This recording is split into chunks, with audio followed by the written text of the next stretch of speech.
guys, welcome back to the Haunted Shelf, or welcome if you're new. My name's Heather. This is my little corner of the internet where I deal with gothic, macabre, spooky things in terms of books as well as crochet. Today is just going to be like an admin reading crochet day, looking at what I kind of want to get done the rest of the year, making sure all my reading trackers are up to date and my NetGalley is up to date because I'm going to be taking part in the August readathon hosted by the wonderful Reading with Dr. B. I haven't decided what I'm actually going to read for that. I have a bunch of arcs, but I want to make sure that my NetGalley is up to date because I'm pretty sure I've read 3 or 4 off that list, but I've just not updated that and given my feedback. But before we get into that, I just wanted to show you some of the cute critters I've been crocheting and completed. So this is going to be my finished objects and my reading. So if you like these sort of content or would like more details on anything, please let me know down in the description.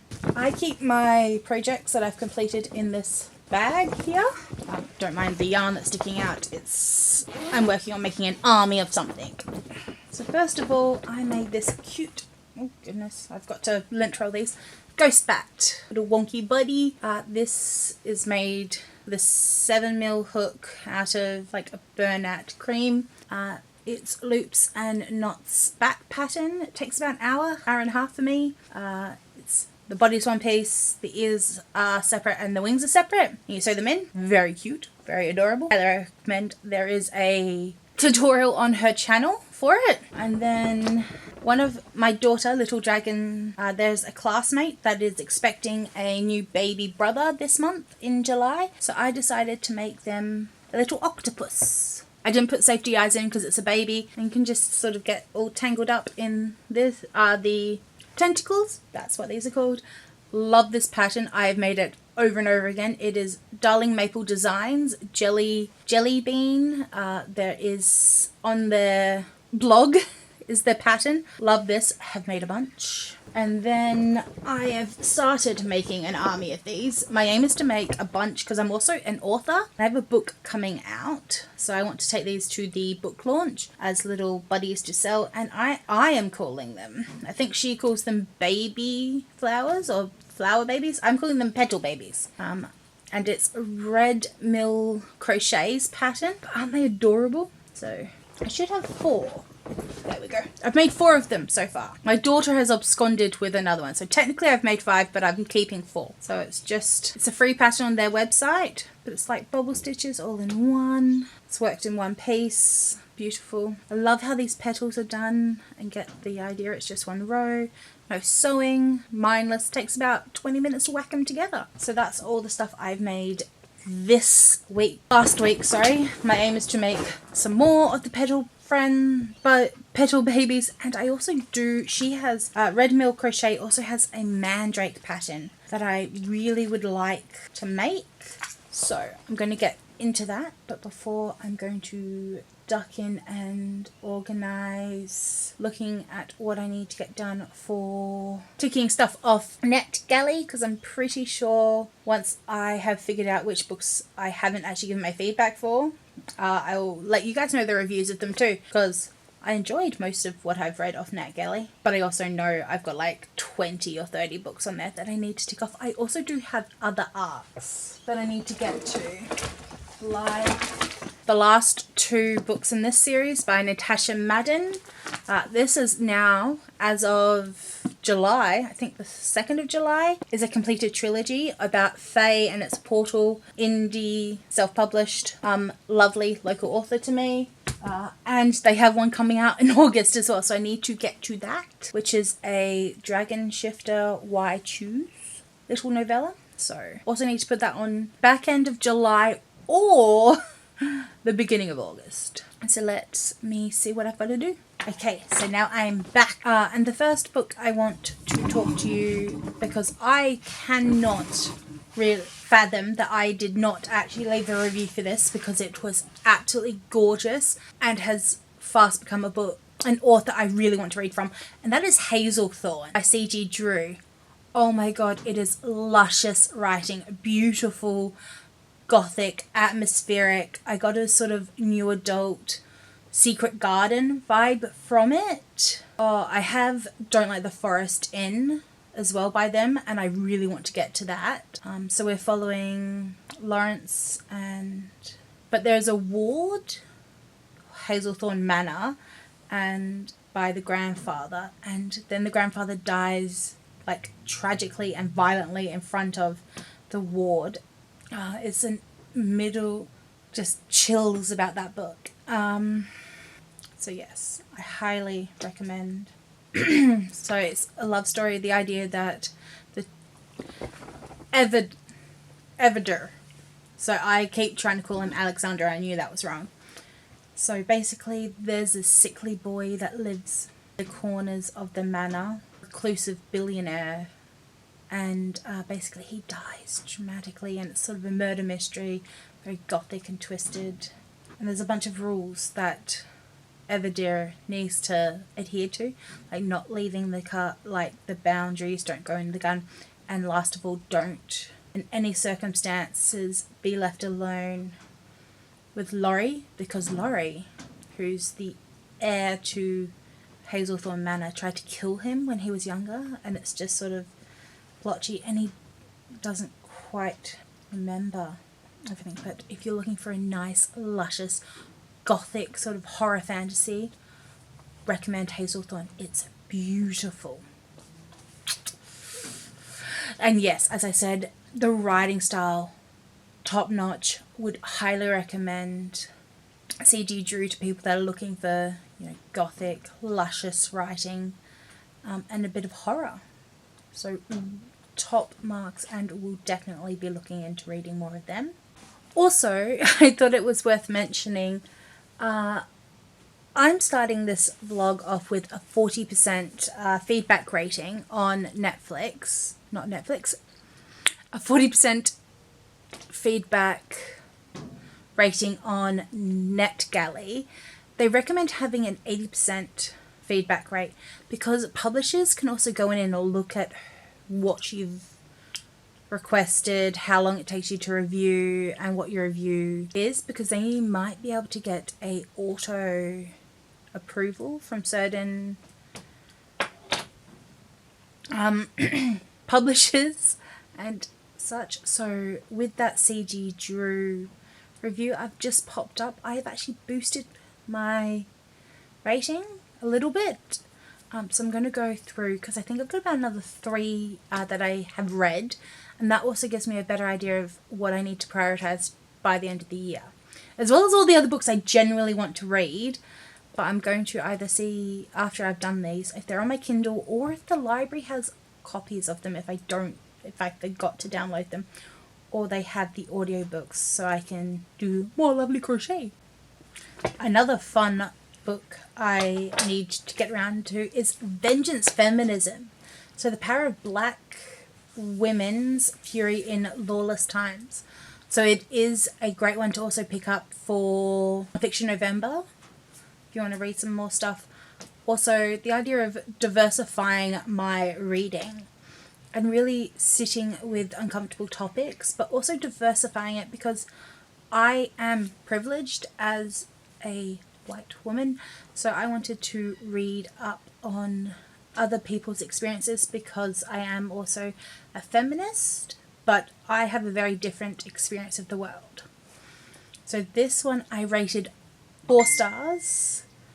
So it comes from an amazing historian, Kaylee Nicole Gross.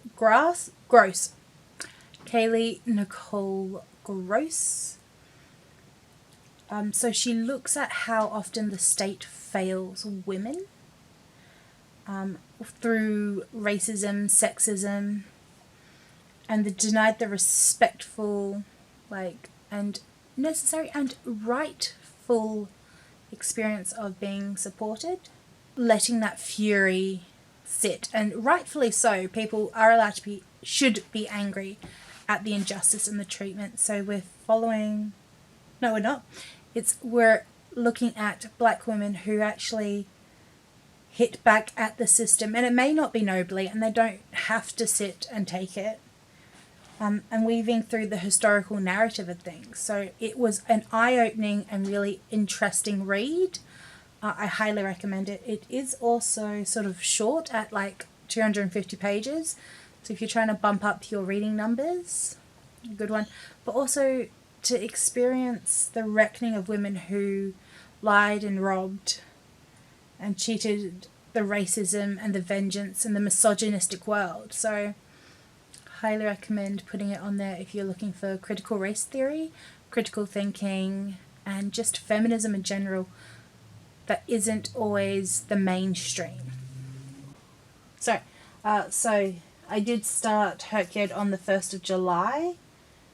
So I'm not sure if I'll actually count Mated Minotaur, just because I did start it just before July by 2 days. But you let me know if you would count it. But I'm also just going to see what else in Storygraph I've read, which was the Bookshop of Buried Pasts, which was my physical book club read. So it's quite interesting. The way my book club operates is each month someone gets to bring in 3 books and we all vote, so we're not all being sucked into having to read something that doesn't work for us. And I haven't also then chosen a prompts for these. How do you guys go about dealing with your prompts? And it's new adult. It was a novel, audio, because I believe any form of reading is reading. It's an Australian one where we're following sort of a intergenerational family saga and mysteries around a grandmother who decided to take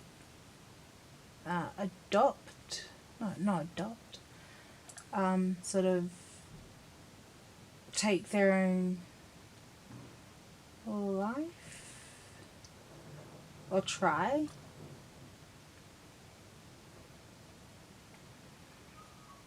Galley up and running. I have also put a DNF up because I just didn't vibe with the writing, and it was about witchcraft and women and such. It was sort of, I just didn't jive with how the writer was going with it. Still a really interesting concept, but it is also worth putting in because I got about 50% of it. But I have now officially reviewed 3 books on NetGalley, and it has jumped up my percentage to 47. So I know I have at least 2 more books that I've got to review, which is, the first one is To Kill a Queen. I'm not a huge historical fiction reader, but I enjoyed this one because it was set in Tudor times, Elizabethan. I am a big sort of Henry VIII Tudor dynasty kind of girl. It is also queer in it, so we're in London in 1579, so it's treacherous. So we've got Jack, who dresses like is a female that dresses as a man, and is in a life of petty crime and sort of PI investigations, but is trying to root out murder that happened on like a boathouse. The Queen was there, so the idea is the coroner also works with them, so it's really interesting. I would recommend, if you enjoyed this one, to maybe check out Carrie Maniscalco's Stalking Jack the Ripper. A few years after this one's set, but it's really enjoyable. So there is redemption being had, you know, surviving in a world that's not designed for you. The writing is nice and flowy. At times I also forgot that I was in a historical fiction book. Thumbs up. It is also like just under 300 pages, so a nice quick swift read as well. And the final one I need to review right now is What We Eat, the 7 Recipes for Revolution. So this one was really interesting, enjoyable, like amazing, about a rebellion. So sort of post-apocalyptic idea. There are like giant beast god monsters that attack, and then you eat, like they take the carcasses of the beasts and like make meat and like meals out of them. So Patrick is a common butcher who's assigned to pieces, but you're like the common people aren't allowed to eat the meat. So elite chefs have to prepare it with like and get forms of magic into them. So it's a very intricate, very interesting. It's the first book in a series. So obviously they're trying to keep the power and magic to themselves in the elite class. He is captured, but he is also then allowed to, well, he makes a deal and becomes a chef's apprentice. So sort of think like, do I want to say the Hunger Games or Divergent? Like Attack on Titans, because the beasts are coming to attack them and eat them.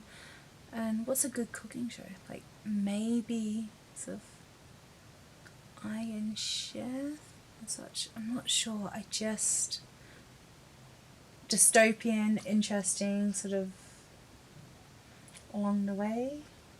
So highly recommend it. Also, if you're looking for HRCYED 7 in the title. Okay, so since I have popped up all those reviews, so it's about 5 of them. Yes, 5 reviews. I've gone from 40% to 51%. So what I'm actually going to go do now is put together a list of all the ones that are still in my Kindle that I need to read, as well as if I can get any audiobooks through any of my library systems, and then come back and see what's still on my list for August and what else I'm making. So thank you so much. All my admin's done now for the day. So if you like these, I'd love for you to hang around, and I'll have more very soon. Bye for now.